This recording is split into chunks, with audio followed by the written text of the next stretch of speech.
The reason why the president actually pushed us to invest in towers in those areas was the fact that we realized that there was a special kind of technology that they were using to call. They weren't using the normal towers. They bounce calls off multiple towers. When they leave, that's why they enjoy living in areas where it's unconnected at all. And when we're talking about these things, is why we're upgrading the 2 satellites we have. All this grammar just to defend incompetence. There's no way you can defend incompetence and remain sane. Let's even assume that what he's saying is correct. It's nonsense, by the way. Is he trying to say that the terrorists are more powerful? They have access to better weapons, better technology than the government that can conduct government-to-government business with any country in the world and buy any weapon they want? Any state-of-the-art weapon in the world, any government can buy them, unlike terrorists and individuals, except in some cases where some superpowers don't want to sell that weapon, like the United States. They won't sell some fighter jets to some countries. So he's indirectly exposing Tinubu's incompetence. He's telling Nigerians that the administration is filled with incompetent, unreasonable people who take Nigerians for fools, who treat Nigerians with contempt. How can a minister come on national television and be spewing this? He feels he will use technicalities and words that Nigerians may not understand to bamboozle them into believing that they can't do anything to the terrorists, that they can't track them, that terrorists are superhuman, more powerful than a government, that there is nothing they can do about it, that Nigerians must learn how to live with it. This is so shameful. And they say this guy is different. This is for those who continue to believe and somehow have the hope that Tinubu will do something good in the interest of Nigerians. No, he can never do that.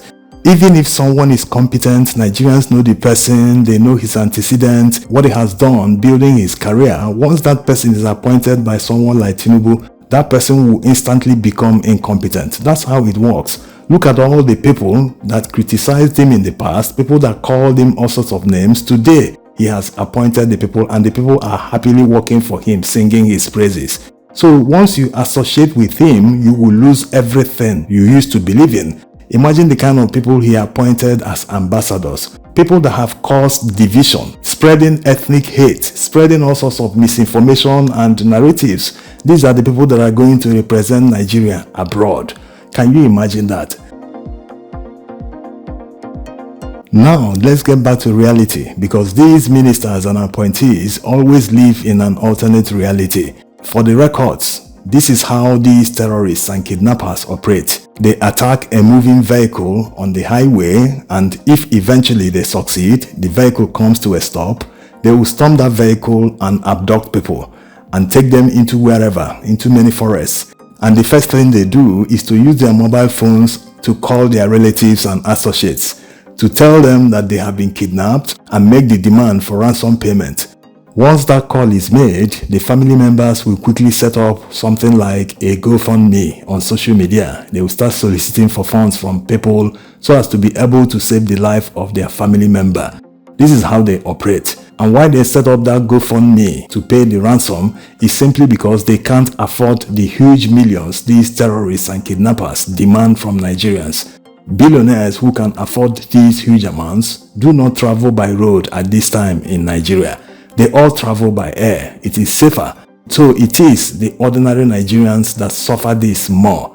Unlike the elite who fly by air, even if they travel by road, they are always escorted by armed policemen, even in some cases soldiers.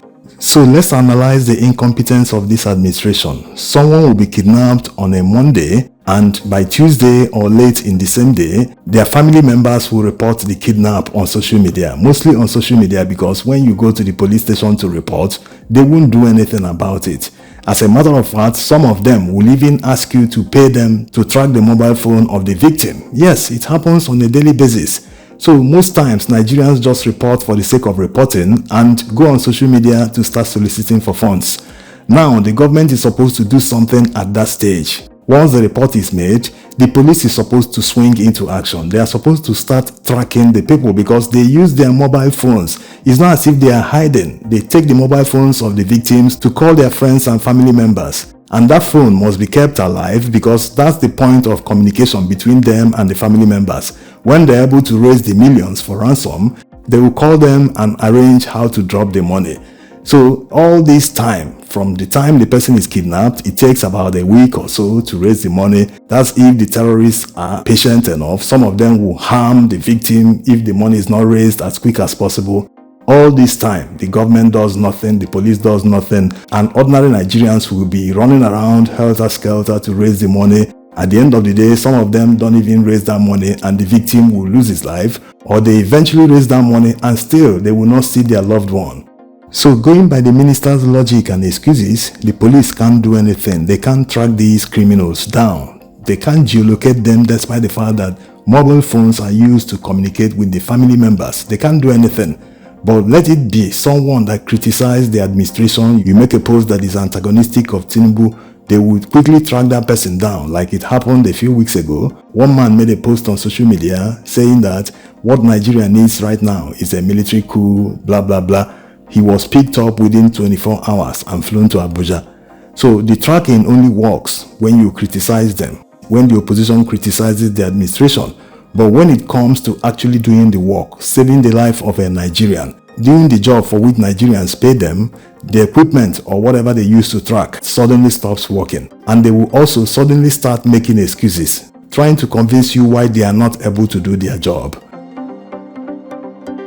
How much is it going to cost this administration to set up a drone squad in the Nigerian police in every state in Nigeria so as to cover all the forests that these terrorists operate in? It's as simple as setting up the drone squad, at least 10 drones per state, so that whenever someone is kidnapped and a report is made, the police is supposed to quickly deploy a drone so as to track these people down, so as to have an eye view of how many they are, so that they can plan a rescue operation. Now they have failed the first step of stopping the crime. The second stage, which is the crime has happened, they are supposed to be able to tackle that crime and save the victim and conduct a rescue operation in a very safe manner. They failed the first stage. The second stage, they also fail. Then, what are they there for? Why are they the police? Why are Nigerians paying them when they cannot even defend Nigerians? They are supposed to protect Nigerians from all these criminals. But when a report is made, the police will have the audacity to demand money from a victim. Someone, his family member, has been kidnapped. The police will expect you to pay for them to start tracking the person's mobile phone. How does it make any sense?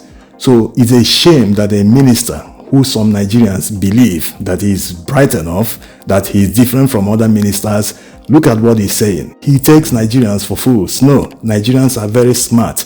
They can see through their lies. Just to defend incompetence, he's here on national television spewing absolute nonsense.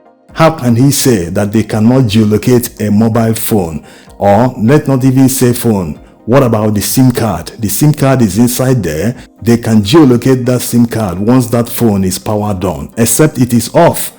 Except that person threw away that SIM card. But once it's there, the criminals and terrorists are waiting for the family members to communicate to them so that they can instruct them where to deliver the ransom, and the police are not able to track them. All this time they will be waiting for the call. They can't do anything. But when it comes to opposition, they will track the person down in a matter of hours. They are not telling Nigerians the truth.